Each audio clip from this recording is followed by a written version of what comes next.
Comment voulez-vous que l'on dorme quand face à nous, il y a une tyrannie? Comment souhaitez-vous que nous fermions les yeux quand nous parlons avec des compatriotes camerounais qui nous alertent, qui nous interpellent et nous contraignent à échanger avec chacun d'entre vous? Comment souhaitez-vous que l'on puisse dormir quand on a pris l'engagement plus que jamais d'être debout, comprendre, analyser, orienter et guider les Camerounais pour le destin que nous voulons tous ensemble? Je comprends très bien que l'on ne soit pas dans une logique où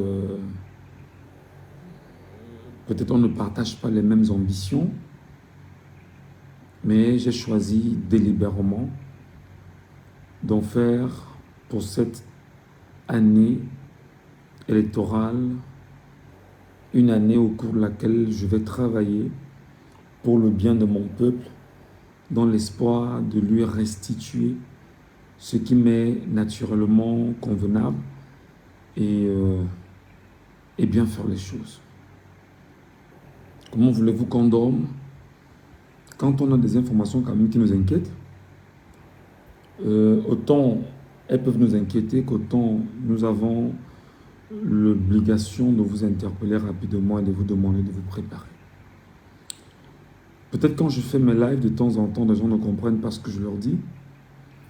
J'essaie quand même de dire aux Camerounais de bien se tenir, parce qu'en face de nous, on a une tyrannie, une dictature qui a plusieurs faces, qui est une dictature hermaphrodite,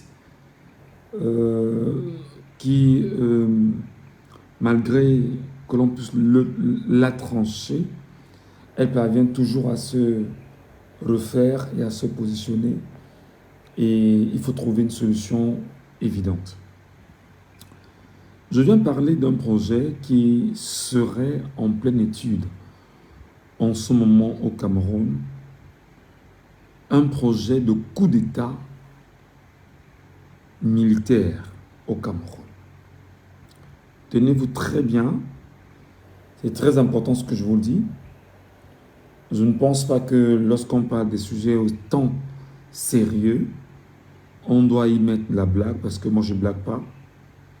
Je vous dis des choses qui sont pertinentes, je vous dis des choses qui sont assez sensibles quand même, vérifiées, même si en attendant que la chose se fasse ou qu'elle ne se fasse pas, nous avons le devoir d'alerter les compatriotes camerounais. Vous savez exactement que depuis que les joutes électorales se sont engagées, et même bien avant, le peuple camerounais a toujours redouté qu'il puisse avoir autour de Yaoundé un coup d'État militaire. D'ailleurs, avec les nombreux coups d'État que nous avions eus sur le continent africain, notamment au Mali, au Burkina Faso, au Niger, au Gabon, des gens même appelaient de leur vœu un coup d'État militaire au Cameroun, ce qui avait poussé en son temps le ministre de la Communication, M. René Emmanuel Sadi, de faire une communication quand même particulière là-dessus pour interdire aux Camerounais d'appeler à des coups de force militaire au Cameroun. Certes, la communication de M. Sadi René, en fait, n'a pas exclu que des pontes du régime, très proches de la présidence de la République, soient en train de penser une stratégie liée à ce qu'on appelle bien sûr un coup de force militaire au Cameroun. Et ce coup de force militaire aurait en même temps la main cachée de la France derrière. Oui, la France, encore la France et toujours la France donne des coups d'État militaires en Afrique. Et ce qui est en train de se dessiner semble être quelque chose d'assez particulier pour les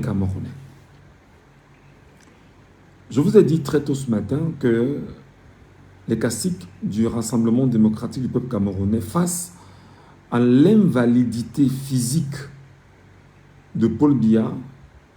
Ça fait débat au sein bien sûr de cette formation politique, et l'incapacité de Paul Biya à faire un quelconque meeting obligerait certains à penser à une place qui doit être accordée à quelqu'un d'autre au sein de cette association politique en vue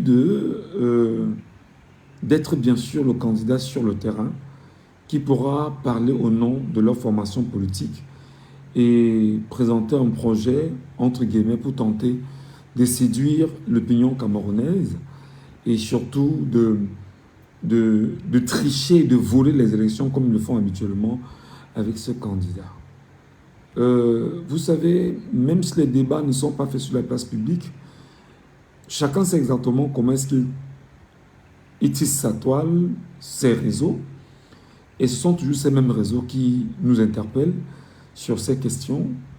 Alors, je vous ai parlé de Flandia, qui semblait pour certains être une proposition qui soit la bienvenue pour voir dans quelle mesure ils peuvent le porter à la tête du RDPC. D'ailleurs, il est militant et qu'au travers de quelques données qui ne tiendraient pas, on pourrait interpeller le Conseil constitutionnel pour reconnaître que M. Biya étant invalide, compte tenu de la loi camerounaise, on parle ici de la loi, je crois que c'est 122, je peux me tromper, mais le code électoral a en son sein une disposition qui permet aux partis politiques, une fois après avoir rejeté un candidat, qu'il soit capable de présenter un autre candidat à condition que celui-ci respecte les critères fixés par la loi. Donc, je ne sais pas comment ils vont faire ça, mais l'information n'est pas venue le matin. Je me demandais bien, il n'y a pas eu de congrès au sein du RDPC, comment est-ce qu'ils vont le faire? Ils ont imposé M. Biya comme étant le candidat naturel de ce parti politique. Est-ce qu'ils pourront bien sûr se dédire, etc., etc., etc. Mais quand même, j'en ai parlé. Après avoir évoqué cette information, il y a eu des réactions dans une autre partie. Parce que vous savez, ils sont très segmentés, ils sont très partitionnés. Il y a eu dans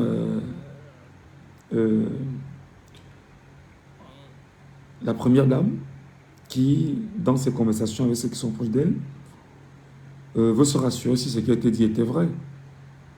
Et je ne sais pas comment les choses se passent. En réalité, tout ce que nous disons ici, ils puisent tout ce qu'il y a comme information à nos côtés pour tenter effectivement de faire des vérifications à leur niveau.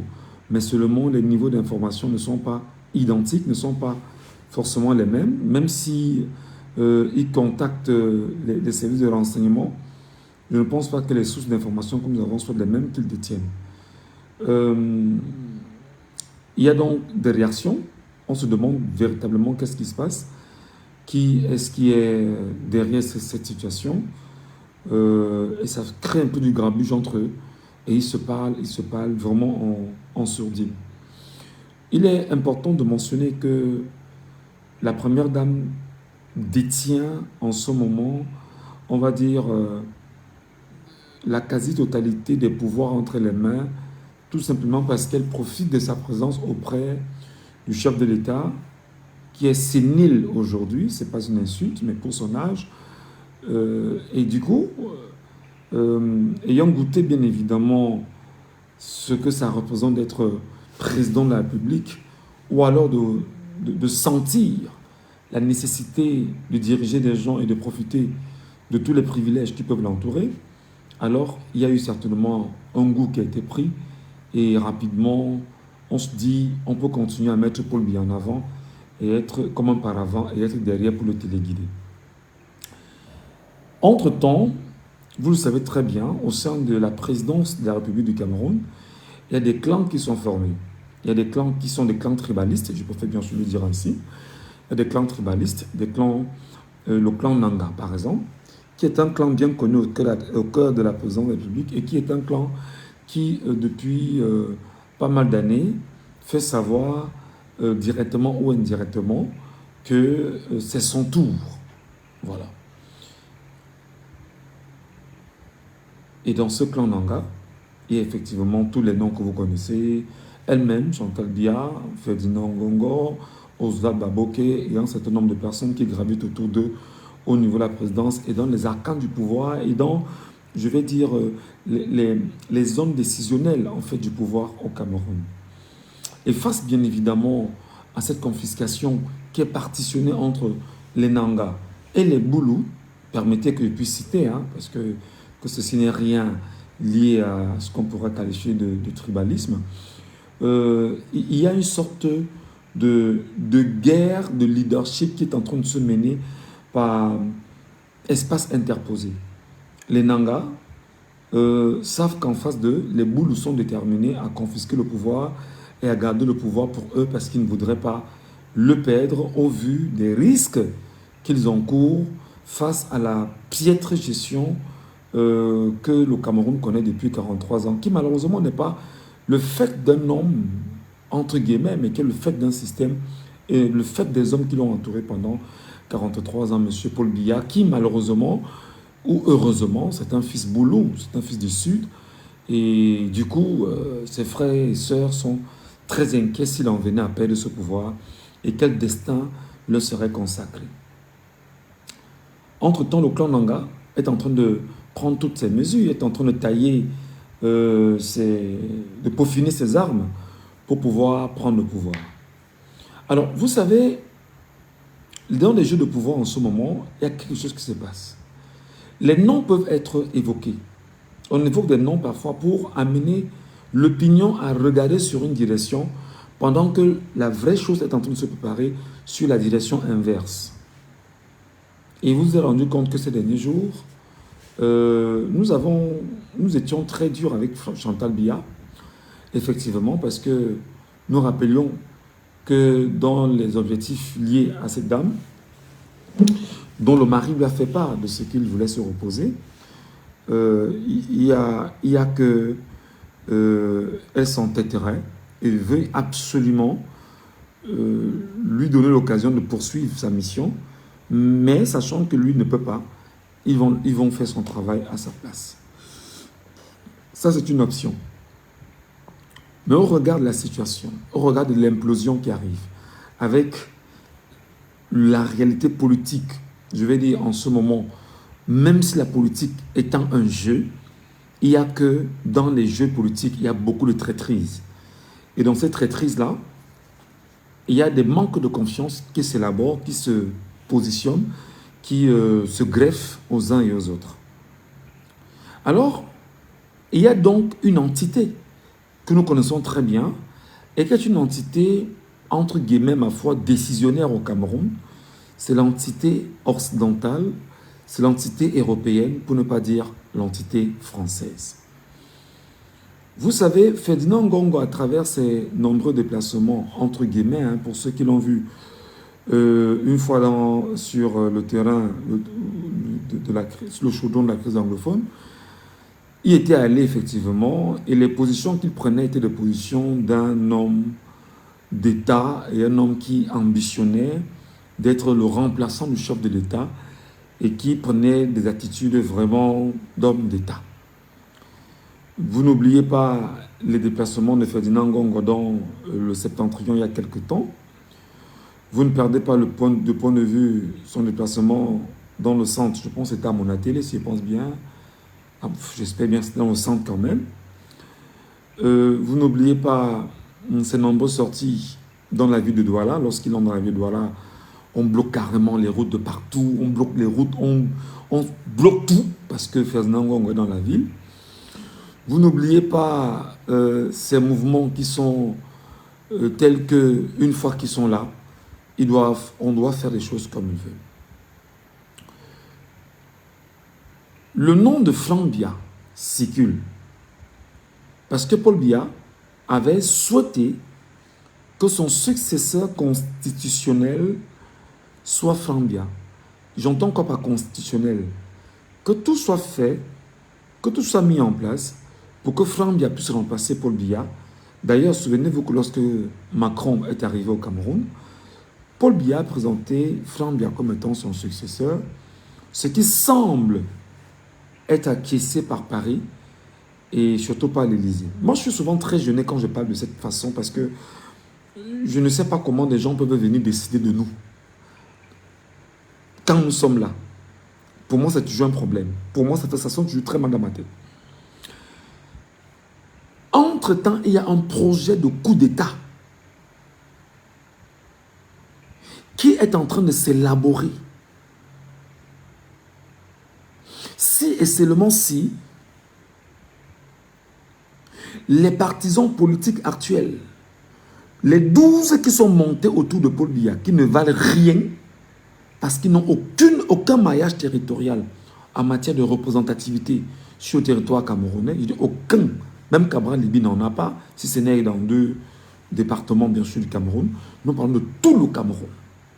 Et dans tout le Cameroun, le parti politique de l'opposition le mieux représenté à travers ses unités dans tout le Cameroun, je parle bien de l'opposition, s'appelle le Mouvement pour la Renaissance du Cameroun. Sachant effectivement que le Mouvement pour la Renaissance du Cameroun, par le truchement de M. Kamto, peut donner son mot d'ordre pour accompagner éventuellement un candidat. Et en accompagnant ce candidat, les unités MRC dans tout le Cameroun sont activées pour ce candidat-là au nom du MRC. Parce que forcément, il peut y avoir des alliances, il peut y avoir des ententes. Ce n'est pas exclu en politique. Et le candidat peut être porté et gagner les élections.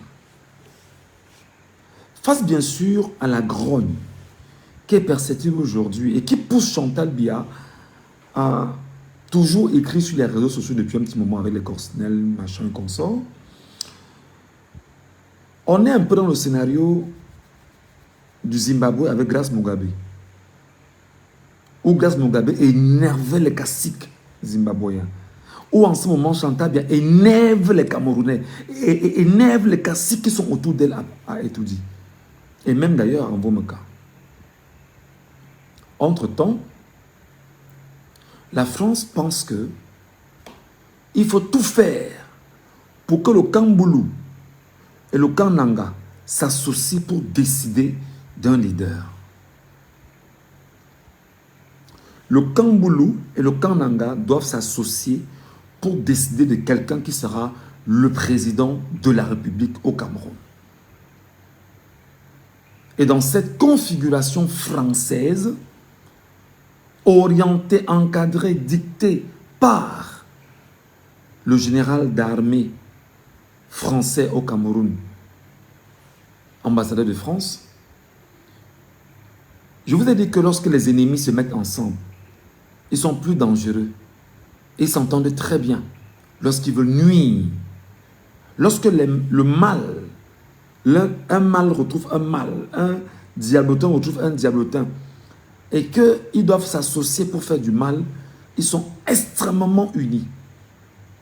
Alors, ils ont donc choisi quelqu'un qui va permettre la continuité du programme français au Cameroun, c'est-à-dire continuer à laisser exploiter le Cameroun, continuer à laisser bien sûr que les programmes liés aux accords france-africains au Cameroun perdurent, soient renouvelés au nom de ce qu'il faut protéger ces derniers. Ils ont donc choisi Ferdinand Ngongo. La France choisit Ferdinand Ngongo avec le truchement du clan Boulou parce qu'ils sont contraints. À côté, vous avez pendant 43 ans volé, siphonné, vous avez fait ci, vous avez fait ça. À côté, effectivement, ceux-ci veulent prendre les rênes, ils veulent s'imposer et il faut qu'on s'entende. Il faut qu'on s'entende. Ils ont donc choisi Ferdinand Ngongo. Donc, dans les normes, la France a jeté son dévolu sur Ferdinand Ngongo comme étant celui qui, éventuellement, doit remplacer Paul Biya. Mais seulement c'est une tâche très ardue pour la France, pour Ferdinand Ngongo et même pour ceux qui sont dans les cercles du pouvoir au Cameroun. Parce qu'en réalité, à côté, on ne sait pas si cette France est sérieuse et on ne sait pas exactement ce qui peut entourer cette volonté d'imposer quelqu'un à la tête du Cameroun qui ne soit pas porté par les Camerounais eux-mêmes.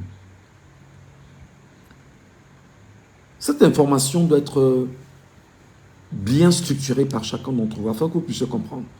Vous savez, des déclarations que nous faisons en tant que journalistes sont des déclarations qui nous permettent bien évidemment de mieux vous tenir et de mieux vous préparer à ce qui doit se faire si et seulement si le peuple souverain le veut vraiment.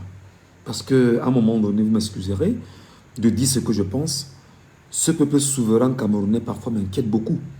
Et je me pose tout le temps la question si ce peuple souverain est conscient qu'il est souverain. Ah, d'ailleurs, ce n'est pas un débat, mais je m'en inquiète.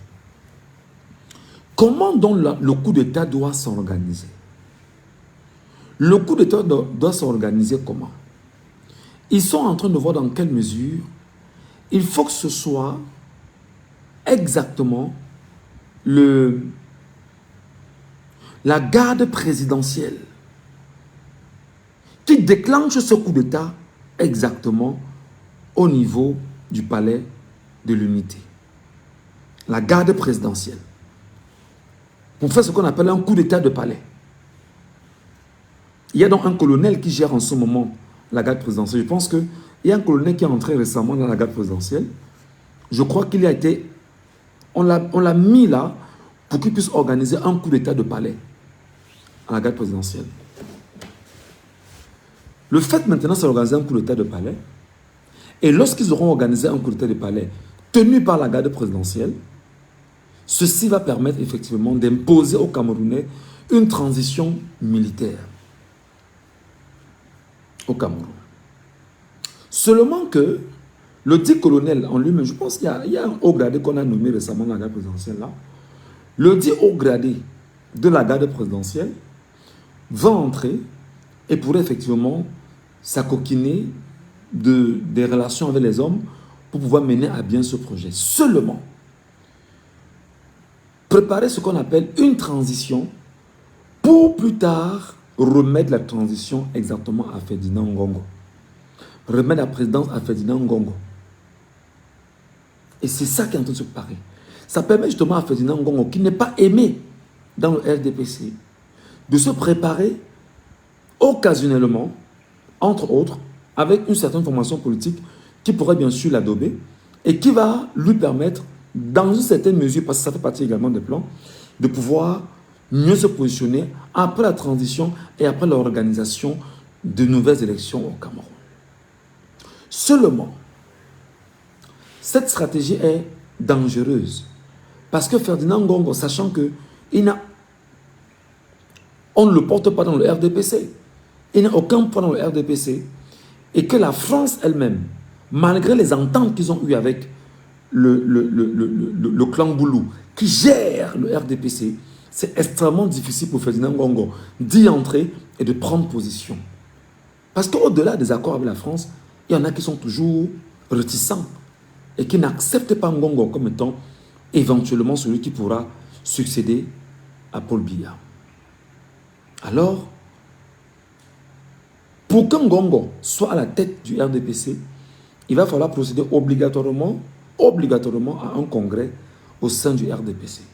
Et ce congrès doit permettre aux uns aux autres d'être candidats et d'être portés. Mais seulement là encore, ils peuvent être des candidats montés. C'est des élections, donc voilà, au sein d'une formation politique.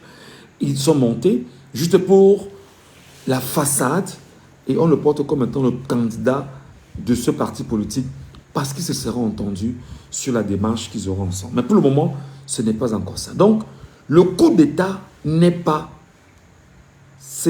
on ne le dit pas juste pour le plaisir, c'est ce qui est en train de se penser. Et l'information est une information plus à bonne source. On va pas... Vous savez, nous, journalistes, on préfère mourir que de révéler la source d'information. On préfère mourir. On préfère mourir que de révéler les sources d'information. Entre-temps,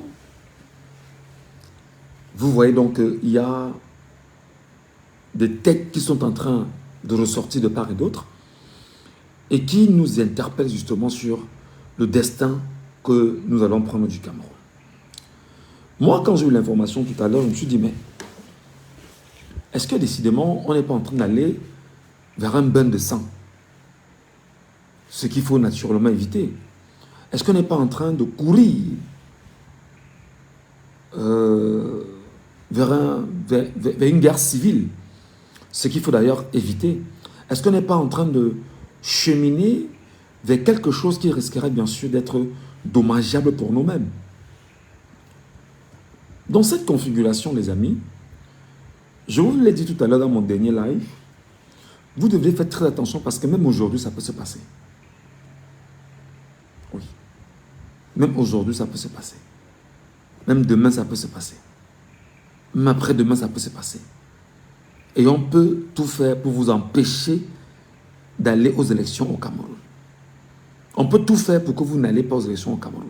Sachant que si vous allez aux élections au Cameroun, Maurice Kamto, qui malgré qu'il soit hors course, est toujours un danger pour le régime parce que son mot d'ordre sera exécuté à la lettre. La crainte justement d'un pouvoir qui retourne au nord est en ce moment sur la table de ces derniers qui sont déterminés à tout faire pour que le pouvoir ne retourne pas au nord, sachant, comme je vous l'ai dit tout à l'heure, qu'à la suite du coup d'État du 6 avril 1984, il y a des tensions souterraines. À la suite justement de la manière avec laquelle on a évincé le président Feu Amadou Ahidjo, il y a des tensions souterraines. Les méthodes de confiscation qui ont été mises en place empêchant à sa famille de faire son deuil et surtout qu'il puisse jouir, entre guillemets, des honneurs militaires et civils en tant qu'ancien chef d'État, et les tensions souterraines, mais bien évidemment pour ces nombreuses familles du Septentrion qui demandent encore à avoir les certificats de genre de mort de l'ensemble des putschistes qui avaient été assassinés et des charniers qui avaient été conçus, parce que le sang avait énormément coulé, pour maquiller ce coup d'État du 6 avril 1984. D'ailleurs, je rappelle que Issa Chiroma a failli payer le prix, même Niat Ndifendi Marcel et bon nombre de personnes. Donc aujourd'hui, pour les conservateurs du régime, pour le système, ils n'entendent pas de leurs oreilles que ce pouvoir aille au nord. Sachant que si le pouvoir va au nord, il y aura automatiquement des vengeances. Et la plupart des personnes qui ont été dans cette configuration des charniers des compatriotes du Septentrion sont encore en vie. C'est pourquoi dans leur document de conservation, de stratégie de conservation du pouvoir par le régime via RDPC de père en fils, ils avaient pensé, ça c'est le club Essinganclair avait pensé, qu'il ne fallait pas qu'on laisse le pouvoir partir au nord avant au moins 2 générations de présidents au Cameroun. Le temps pour eux de mourir et de ne pas subir les conséquences de ce qu'ils ont fait aux parents des autres, mais surtout le temps pour eux de partir et de léguer la patate chaude aux générations qui vont suivre. Donc, juste vous dire que face à tout ce qui est en train de se passer, vous devriez rester extrêmement vigilant. Je vous ai dit, je ne vous mens pas, je vous dis des vérités. C'était un peu rigolo hier, aujourd'hui c'est un peu plus sérieux parce qu'il s'agit quand même des informations qui devraient autant permettre au service de renseignement du Cameroun de travailler assidûment là-dessus. La DGRE, même si c'est Ngongo qui gère la DGRE, je vous le rappelle déjà, le nouveau patron de la DGRE est un poulain de Ferdinand Ngongo. Le patron de la gendarmerie nationale est un poulain de Ferdinand Ngongo, Galar Setoga. Le patron du BIR, Eran Mouès, est un ami de Ferdinand Ngongo, qui d'ailleurs ceinture la maison de Ferdinand Ngongo. Il y a quelques 2 ou 3 ans, lorsque Paul Biya avait demandé que des enquêtes soient ouvertes contre Ferdinand Ngongo, il a fait entourer sa maison par le BIR. Et je rappelle que la police camerounaise, aujourd'hui, par le biais de Martin Bagangele, fait allégeance à Ferdinand Ngongo. Donc vous comprenez que tout, tout le mécanisme sécuritaire est entre ses mains, en dehors de l'armée régulière, c'est-à-dire qu'armée de terre, armée de l'air, armée marine, il ne les tient pas pour le moment parce que tout est encore sous contrôle par certains généraux. Mais surtout, n'oubliez pas qu'il y a eu des généraux qui ont été nommés récemment. Et ces généraux qui ont été nommés, en principe, semblent être des généraux aux ordres. Donc maintenant, ce qui se dessinerait, c'est que les nouvelles nominations au sein des forces de défense et de sécurité sont telles que, lorsqu'il y aura coup de force, véritablement, organisé, pensé, les différentes souches qui ont été nommées vont venir protéger la souche qui a orchestré le coup d'État au sein du palais, pour faire le coup d'État du palais. C'est-à-dire que la garde présidentielle fait son coup d'État et l'ensemble des nouvelles nominations autour des différents corps de l'armée, de la gendarmerie, etc., et tous ceux qui ont été nommés comme généraux, ils viendront justement l'adober et lui faire allégeance et lui permettre justement de poursuivre avec sa mission de transition. Et après maintenant la transition, que l'on lègue le pouvoir de façon véritable à Ferdinand Ngongo afin qu'il poursuive les desseins de la France-Afrique au Cameroun. Notamment, souvenez-vous madame, monsieur, les accords de la France-Afrique au Cameroun. Moi je pense que, et là je vais m'adresser aux Camerounais, vous allez m'excuser, je vais être très objectif quand je vais vous parler. Moi je parle au peuple camerounais. Le malheur peut-être pour nous, c'est que nous sommes... Voilà. Le malheur peut-être pour nous, c'est que nous sommes des journalistes. Et nous baignons permanemment dans des informations qui nous soient révélées par nos sources. Je crois que le peuple camerounais, vous allez me permettre, hein, vraiment, c'est pas pour vous décourager ou c'est pas pour vous mettre mal à l'aise. Je crois que le peuple camerounais doit travailler quelque chose. Je crois, sans risque de me tromper, que le peuple camerounais doit travailler sa capacité réactionnaire. Je crois que le peuple camerounais doit travailler sa capacité réactionnaire. En ce sens que, si le peuple camerounais n'est pas capable de se lever et pousser les portes d'Etoudi, si jamais il y a un coup d'État à Etoudi, je crois que le peuple camerounais sera le problème à ses problèmes. C'est pourquoi je suis de ceux qui pensent que les gens dans des quartiers, au détriment de la forte présence des éléments de renseignement dans les quartiers, parce qu'au Cameroun, le renseignement par le Congo, ça passe très vite. Ils n'ont pas les outils pour le renseignement, mais ils ont même l'argent pour pouvoir avoir les outils, mais ils préfèrent le renseignement par le Congo, ça. Que tel a dit qu'il y aura un truc, après on te prend chez toi, on t'enferme, parce qu'il ne faudrait pas. C'est-à-dire qu'on fait un renseignement qui est un peu bizarre au Cameroun. Moi, je pense que les Camerounais doivent apprendre à se préparer à ce qu'on appelle des assauts.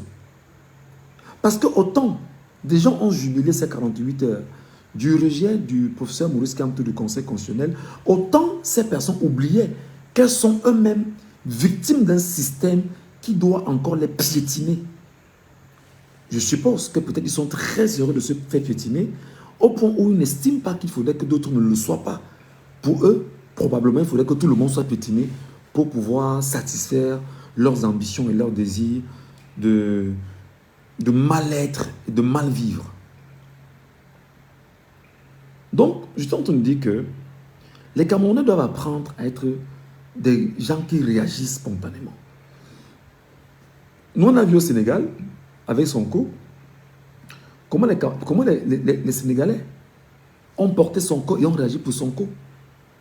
Ils étaient de tous les combats. C'était un peuple, malgré tout ce que Macky Sall a fait.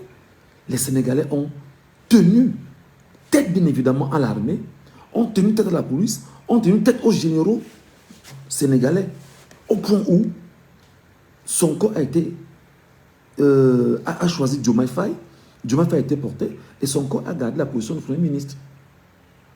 Donc moi je pense que les Camerounais doivent être, vraiment, je le dis avec beaucoup de mesures parce que, excusez-moi, moi je crois peu aux Camerounais. Excusez-moi, quand je ne crois pas aux Camerounais, sauf surprise de ma part ou de leur part. Et c'est pas pour vous dire que vous ne valez rien ou je vous décourage, mais vraiment, c'est ma perception. Moi, je ne crois pas aux Camerounais. Je ne crois pas que les Camerounais soient capables de se lever. Sincèrement, je ne crois pas. Je ne dis pas que c'est impossible, mais je ne crois pas que les Camerounais soient capables de le faire. Parce que c'est des gens qui me semblent être très heureux dans les souffrances. Ces gens qui me semblent être très heureux dans les moments difficiles. Ces gens qui me semblent... Ça veut dire que pour eux, en fait, comme ils traversent des moments difficiles, il ne faut pas que l'autre soit bien. Il faut que l'autre tombe afin qu'on puisse les retrouver dans les moments difficiles et qu'ils puissent se satisfaire des difficultés globales. Pourtant, il y a un autre qui est en train de travailler pour que nous puissions être bien ensemble et ils ne comprennent pas. Donc, et du coup, le tribalisme qu'on a érigé, qu'on a vendu, la peur qu'on a introduit dans les cœurs des gens, tout ça, ça fait que moi, Michel Ngachu, à un moment donné, je dis, Camerounais encore là, je doute très fort. Je doute très fort. Seulement dans ce qui est en train de se passer, il y a une autre phase que Ferdinand Ngongo certainement et les autres n'ont pas perçue, c'est que dans le Nord Cameroun, il y a un risque de rébellion sérieuse dans le Nord Cameroun, dans l'extrême Nord Cameroun. Et il y a un risque de rébellion sérieuse dans le Nord, dans le septentrion camerounais. Je dis encore, au vu des informations que nous tenons, il y a un risque de rébellion sérieuse dans le septentrion camerounais, si et seulement si des gens s'évertueraient à prendre le pouvoir par la force. J'ai bien donc peur. Et là, sur le regard et sur les analyses que je suis en train de faire, j'ai bien donc peur que la crise anglophone, dont les images ont encore commencé à tourner sur les réseaux sociaux, s'enlise davantage et que dans le septentrion, qui est une autre crise militaire qui s'enlise davantage et qu'au niveau du palais présidentiel, qu'il y ait une crise qui s'enlise par le fait d'un coup d'État et que, bien sûr, souvenez-vous des enfants qu'on a recrutés dans le sud, qui puissent avoir des rébellions qui s'enlisent à ce niveau et qu'à côté, avec le bataillon d'intervention rapide qui ne saura pas avec qui lutter, ou lutter contre ceux du Nord, ou lutter contre les Ambazoniens, ou lutter contre ceux qui sont bien évidemment à Etoudi, ou lutter contre ceux qui seront au Sud. Imaginez bien le scénario qui est en train de se dessiner au Cameroun, mes chers amis.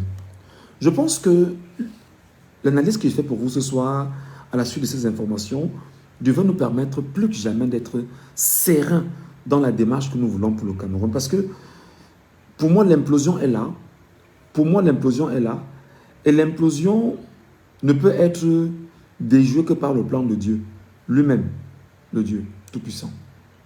Donc, mes frères et sœurs, si dans le Nord, comme j'apprends, le septentrion, pas le nom de septentrion, il y a là-bas une force militaire de rebelles qui soit déjà positionnée et attend seulement le moment, alors j'ai très peur de ce qui peut se passer pour le Cameroun dans les jours qui vont suivre. C'est pourquoi, après avoir eu ces informations, je me suis dit, le Cameroun, cette année, va vivre la plus grosse vague d'immigration qu'on ait jamais vécue au Cameroun.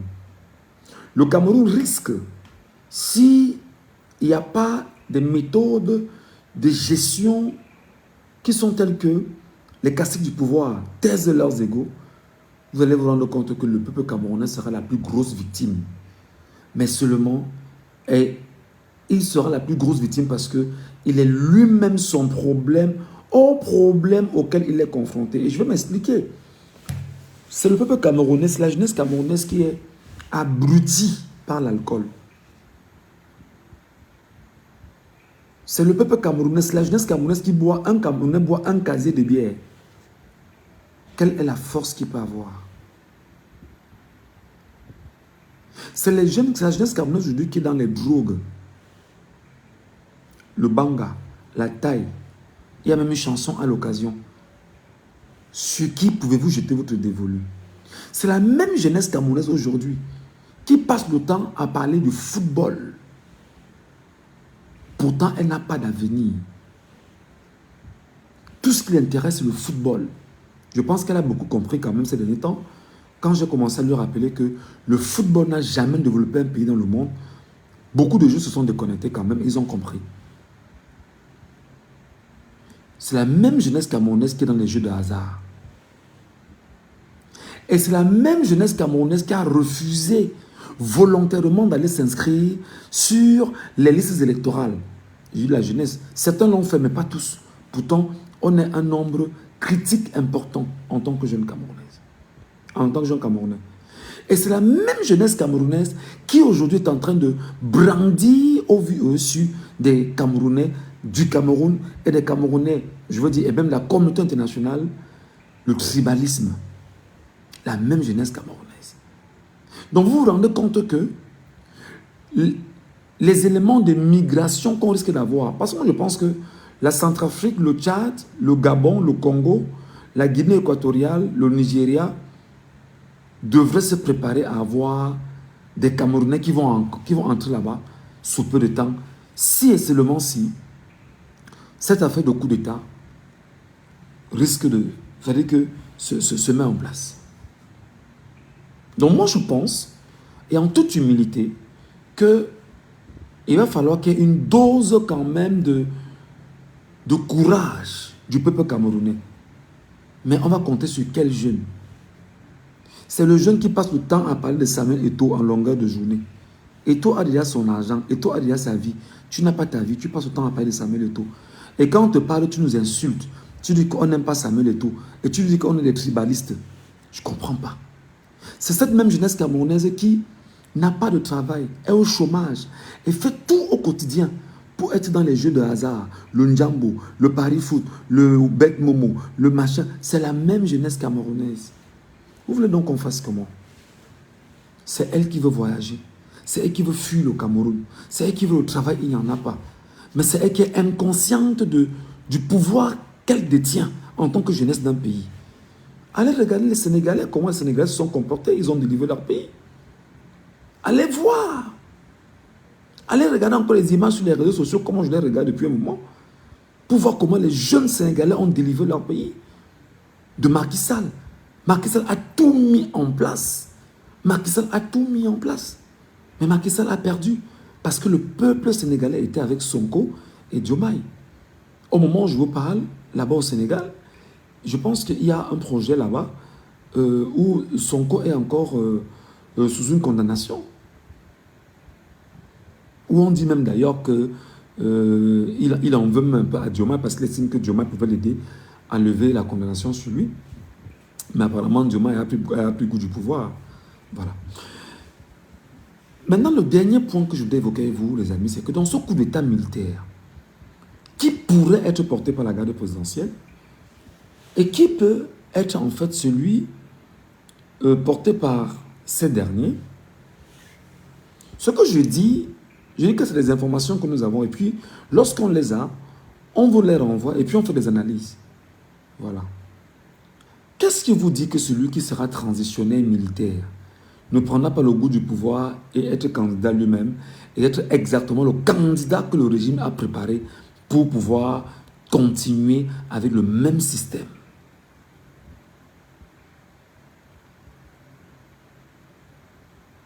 Quelqu'un m'a appelé au courant de la journée, c'est un militaire. Il m'a dit que tu réfléchis trop. Je lui ai fait comment? Il m'a dit que tu réfléchis trop. Tu réfléchis trop. Et je pense qu'à cause des gens comme vous, c'est à cause des gens comme vous que le Cameroun n'avance pas parce qu'il y a trop d'intelligence au Cameroun. Je dis, mon frère, je suis intelligent. Il me dit que tu réfléchis trop. Tu fais trop des analyses et tout et tout. Il faut passer à l'acte. Je dis, non, gars, il ne faut pas que tu m'appelles comme ça. Tu me parles dans mon inbox, il faut passer à l'acte, apprendre. On entend que Ngachou est en train. Je ne veux pas ça. Je ne veux pas ça. Donc, c'est important. Donc, moi, je suis en train donc de faire cette analyse avec vous. Moi, je vous alerte, je vous prépare, je vous dis que le pire peut arriver. Et si le pire arrive, est-ce que la jeunesse camerounaise peut se sauver et sauver le Cameroun? J'en ai terminé. Envoyez un peu les cœurs voir, s'il vous plaît. Envoyez des cœurs voir, s'il vous plaît.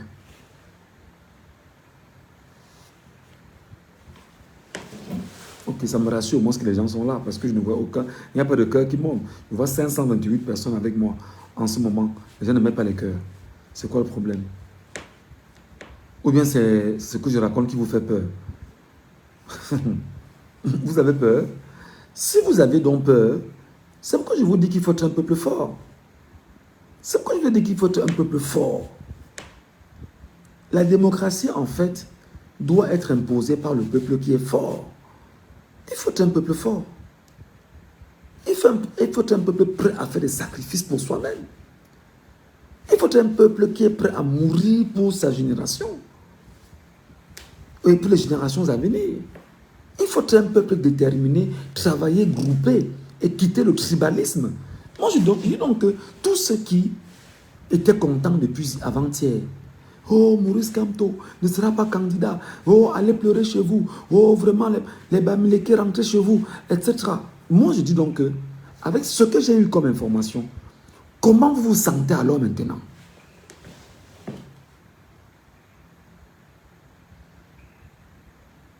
Parce que vous-même, si ça marche, vous serez les victimes de ce même système. Sauf si c'est la méchanceté, la haine, l'aigreur qui vous anime. Si ça marche, vous serez les mêmes victimes du même système.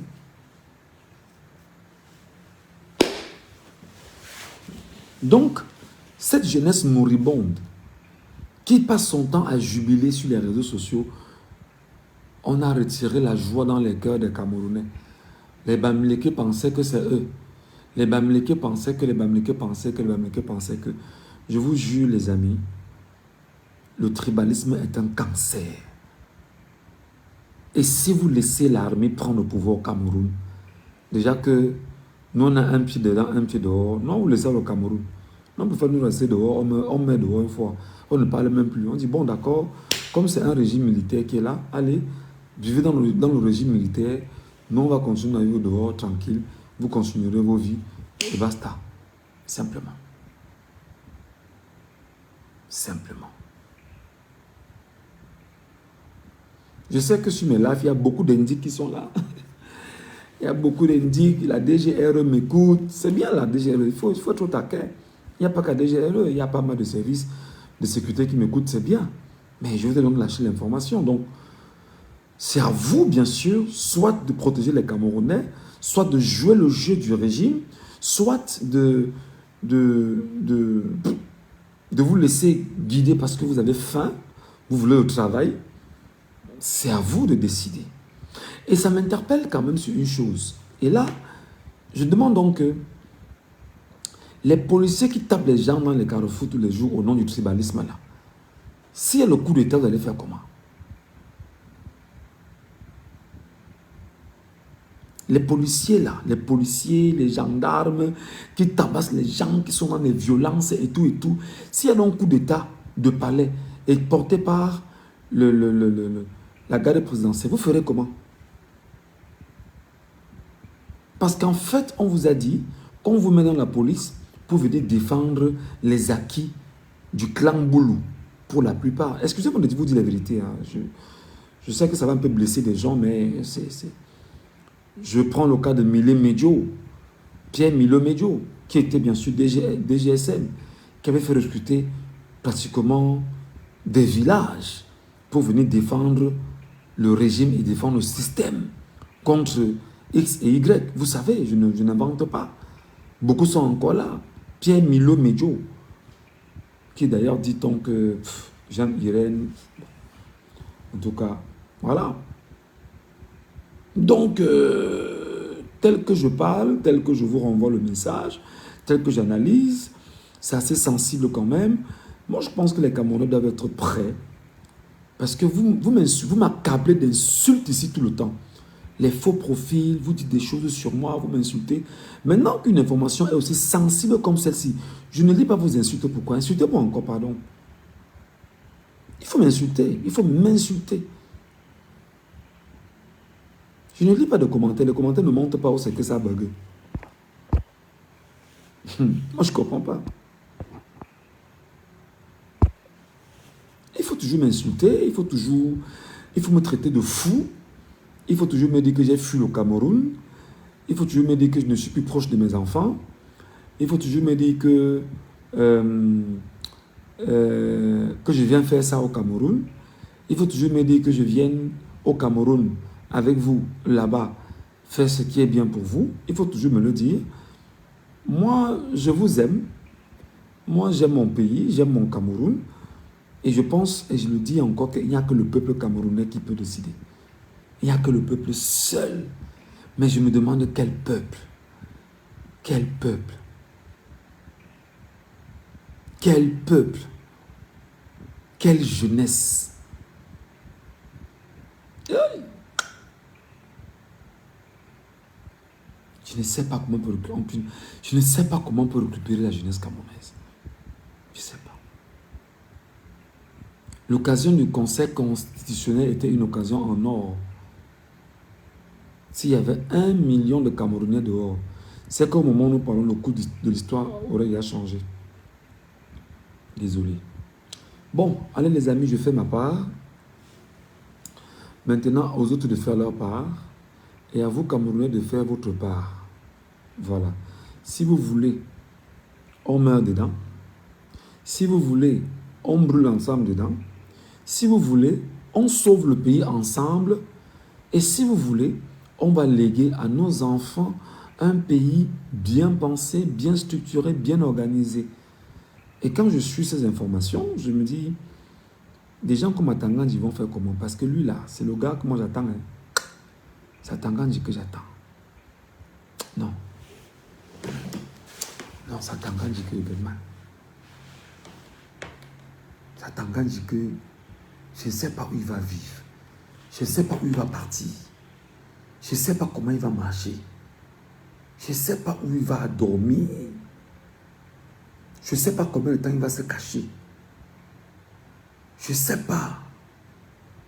Atangandji, je ne sais pas. Le gars qui dit que moi j'aime depuis longtemps. Ah, je ne sais pas, je ne sais pas. Non, pour Atangandji, je ne sais pas. Parce que de toute façon, les Camerounais l'attendent là. Yeah.